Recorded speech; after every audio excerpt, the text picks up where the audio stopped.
Let's mic history को जानो।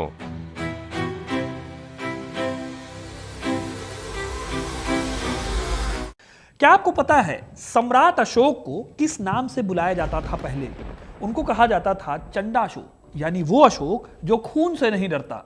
वही सम्राट अशोक जिसने एक दिन तलवार को फेंक दिया और फिर दुनिया भर में प्रेम और शांति का संदेश फैलाने लगा।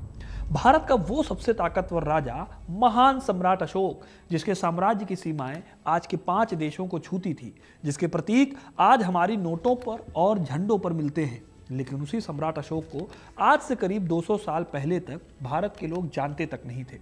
1500 सालों के लिए इस महान राजा को भुला दिया गया।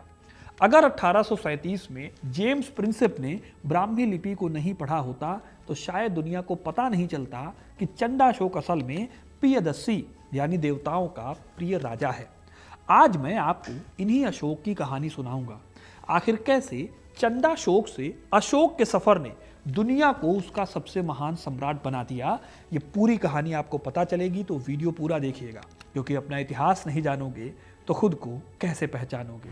दोस्तों, यूपीएससी आज भी इंडिया के सबसे टफ एग्जाम्स में से एक है। हर साल 10 लाख लोग इस एग्जाम के लिए अपीयर होते हैं या फॉर्म भरते हैं। अब यूपीएससी के लिए पढ़ते तो सब हैं, पर प्रीलिम्स वही निकालते हैं जो सही टाइम पर खुद को टेस्ट करते हैं। और सेल्फ टेस्टिंग का वो फॉर्मूला हमने एक्सपर्ट्स के साथ मिलकर महीनों की मेहनत के बाद तैयार किया है, वो भी सिर्फ आपके लिए।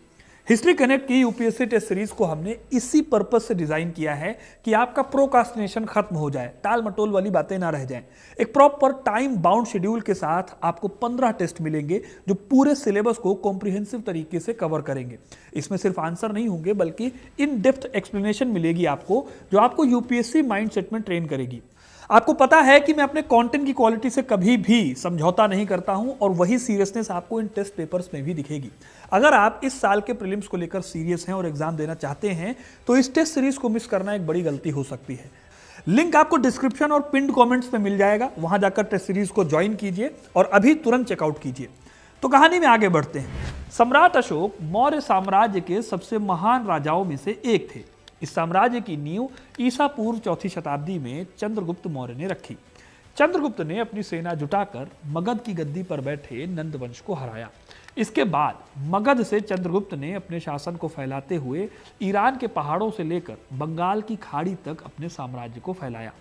पाटलिपुत्र, जो उस समय दुनिया के सबसे बड़े और भव्य शहरों में से एक था, वो इस साम्राज्य का दिल था। यूनानी राजदूत मेगास्थनीज अपनी किताब इंडिका में लिखते हैं कि इस शहर की दीवारें इतनी विशाल थीं कि उन पर रथ दौड़ सकते थे। लेकिन जरूरी सवाल यह हो जाता है कि क्या पिता के बाद पुत्र भी इतना महान होगा?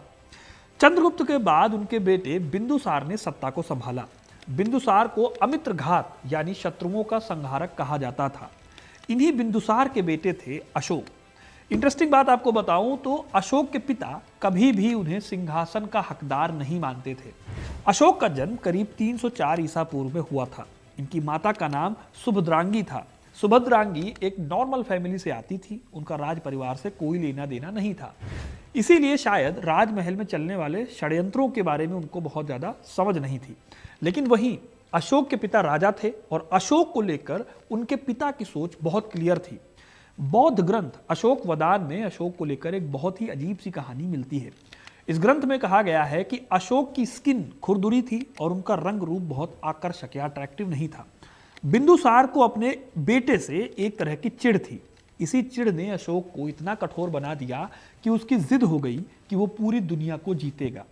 अशोक ने बचपन से ही समझ लिया था कि उसको अपनी हर एक चीज को छीनना पड़ेगा जो उसे प्यार से नहीं मिली। इन्होंने शस्त्र विद्या और कूटनीति में खुद को इतना माहिर कर लिया कि उनके बड़े भाई सुसीम को भी अशोक से डर लगने लगा। हालांकि हिस्टोरियंस मानते हैं कि बौद्ध ग्रंथों जैसे कि अशोक वदान या फिर महावंश में अशोक के शुरुआती लाइफ को बहुत ज्यादा क्रूर और बदसूरत इसलिए दिखाया गया ताकि उनके बौद्ध धर्म अपनाने के बाद आए बदलाव, यानी चंडाशोक से धम्माशोक बनने की प्रक्रिया को और ज्यादा चमत्कारी या मिरेकुलस दिखाया जा सके। खैर, अशोक ने जो काबिलियत हासिल की उसे दिखाने का मौका भी उनको जल्दी ही मिला। अशोक की पहली बड़ी परीक्षा तब हुई जब तक्षशिला में एक भयानक विद्रोह हुआ। सुसीम, जो बिंदुसार के पसंदीदा और घोषित उत्तराधिकारी थे, वो भी इस विद्रोह को दबा नहीं पाए। दिव्यावदान ग्रंथ बताता है कि तक्षशिला में मंत्रियों और जनता का गुस्सा इतना बढ़ गया था कि वहां हालात काबू में नहीं थे। ऐसी हालत में बिंदुसार ने अनमने मन से अशोक को वहां पर भेजा। यहां पर भी अपने बेटे पर कोई कॉन्फिडेंस ना दिखाते हुए बिंदुसार ने ना तो अशोक को कोई बड़ी सेना दी, ना ही ढंग के रिसोर्सेज दिए। यह एक तरह से अशोक के खिलाफ साजिश थी, उसे ये दिखाने के लिए कि वो काबिल नहीं है। लेकिन अशोक ने अपने पिता को गलत साबित किया। उन्होंने तलवार का सहारा लेने की बजाय कम्युनिकेशन और स्ट्रेटजी का रास्ता अपनाया। अशोक ने लोगों से बात की तो उनको पता चला कि विद्रोह असल में राजा के खिलाफ था ही नहीं। कहानी कहती है कि जब अशोक तक्षशिला पहुंचे तो वहां के लोगों ने उनका स्वागत किया और कहा, हम ना तो राजकुमार के विरुद्ध हैं और ना ही सम्राट बिंदुसार के, हम उन दुष्ट मंत्रियों के विरुद्ध हैं जो हमारा अपमान करते हैं। फिर अशोक ने उनकी बातें सुनते हुए इस विद्रोह को बिना खून बहाए शांत करा लिया। यह अशोक की पहली बड़ी स्ट्रेटेजिक जीत थी।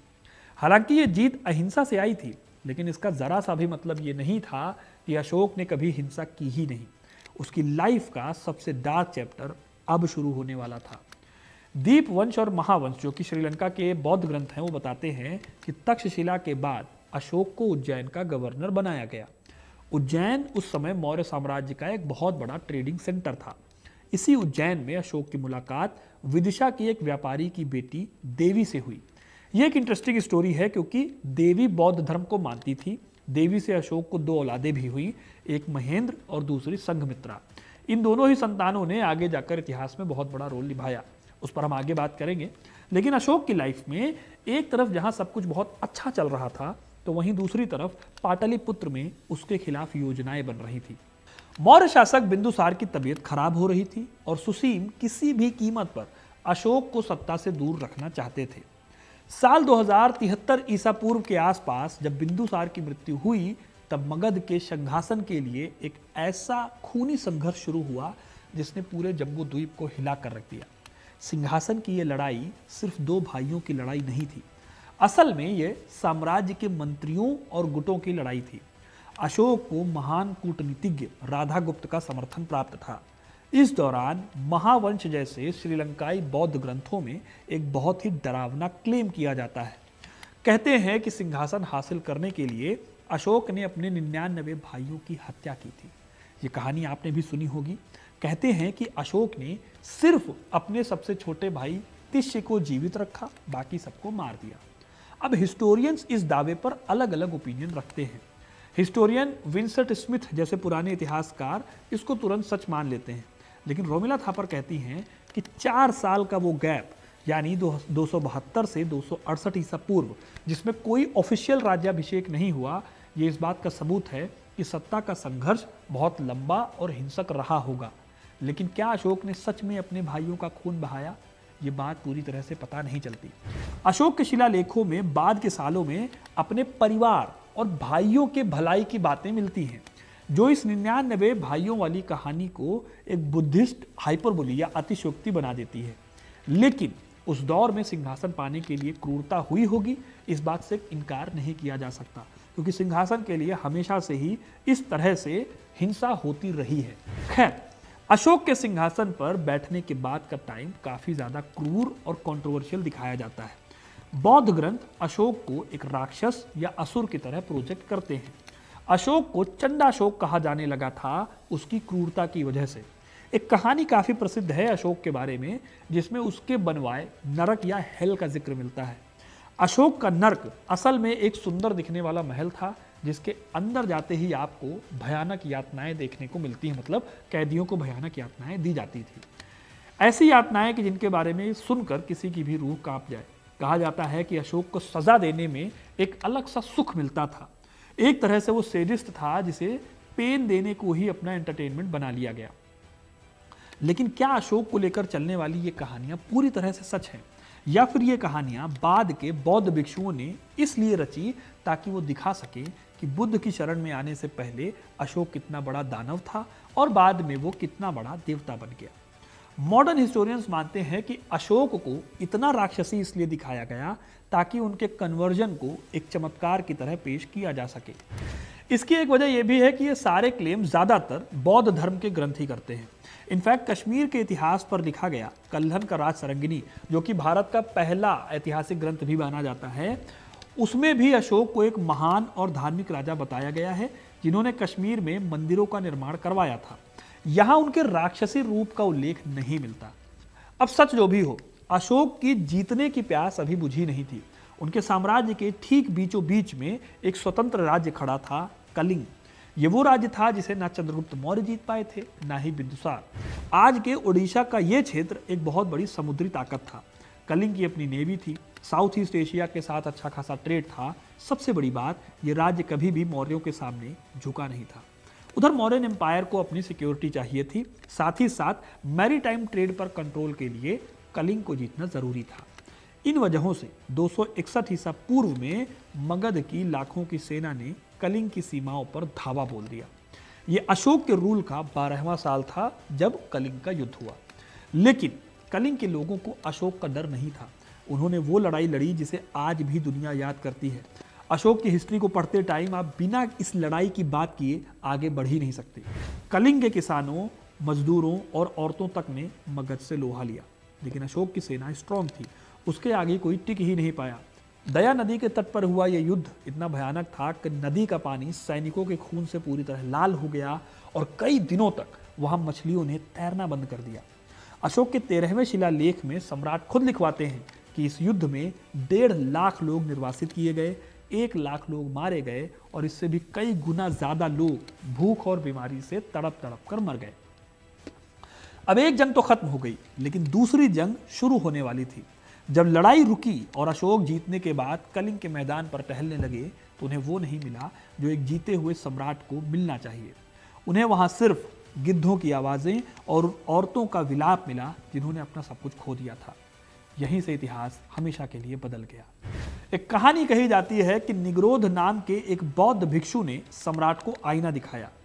उसने अशोक से पूछा कि आप जीत तो गए, लेकिन क्या आप इन मर चुके लोगों को वापस ला सकते हैं?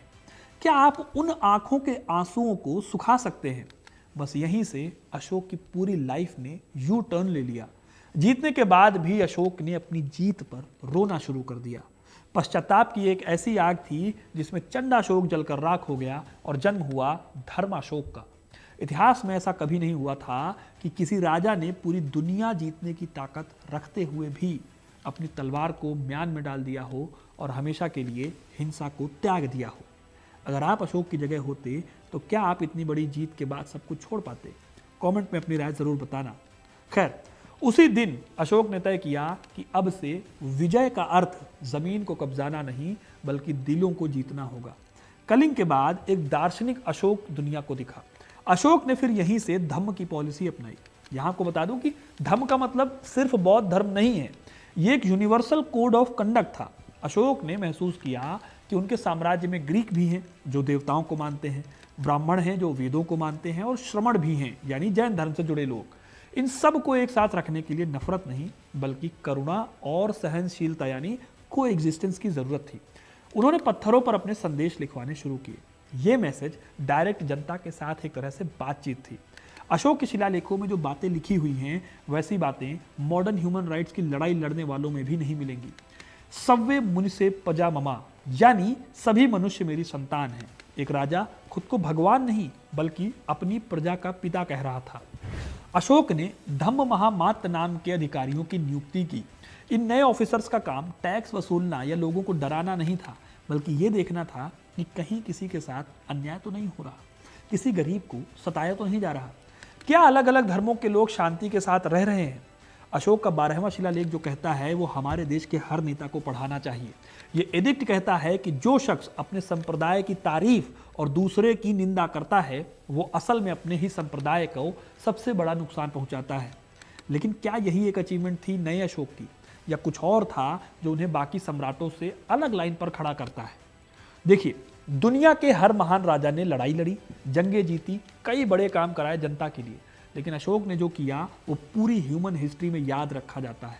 क्योंकि जब वेलफेयर स्टेट की डेफिनेशन भी नहीं आई थी तब उन्होंने वेलफेयर स्टेट बनाने की कोशिश की थी।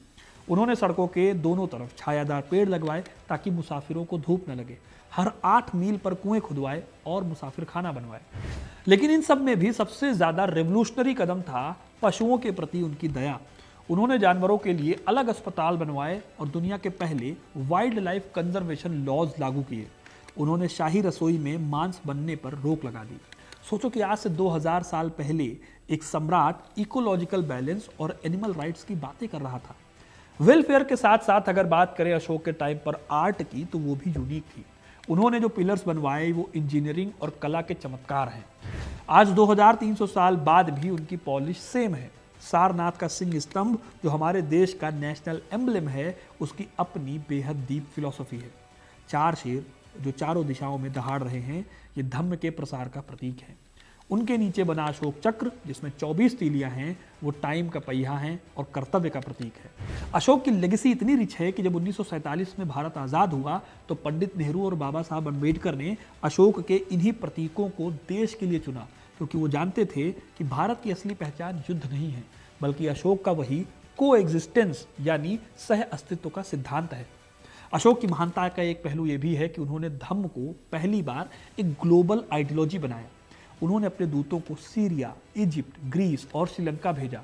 उनके अपने बेटे महेंद्र और बेटी संघमित्रा श्रीलंका गए थे बौद्ध धर्म के प्रचार के लिए। इनका मकसद जंग लड़ना नहीं था, बल्कि शांति फैलाना था।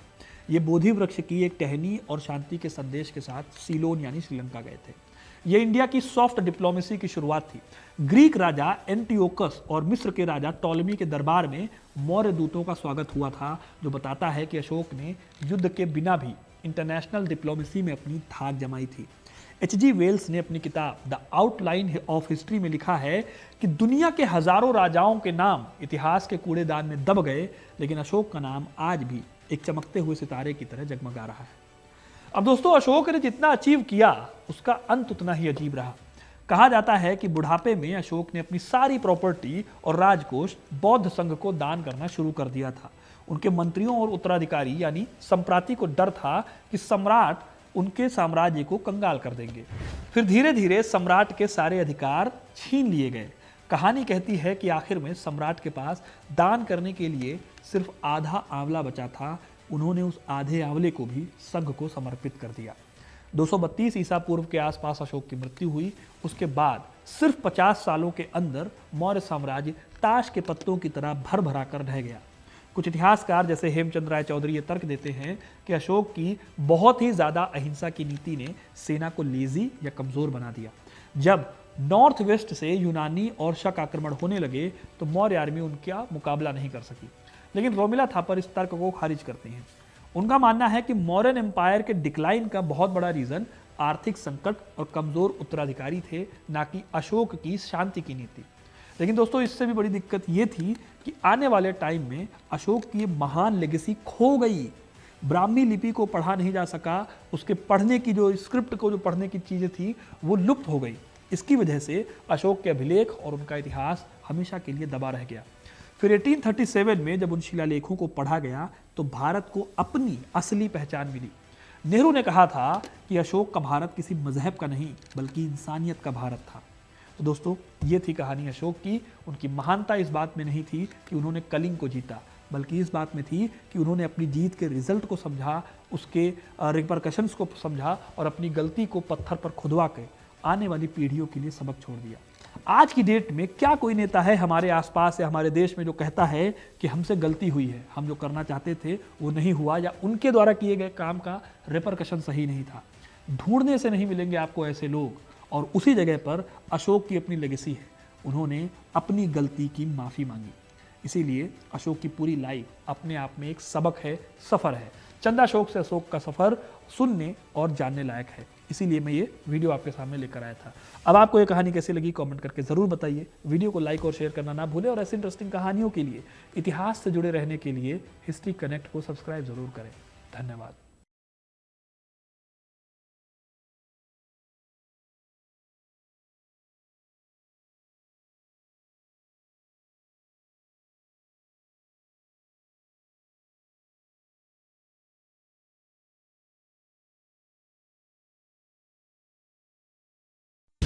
आप सुन रहे थे let's mind more than radio.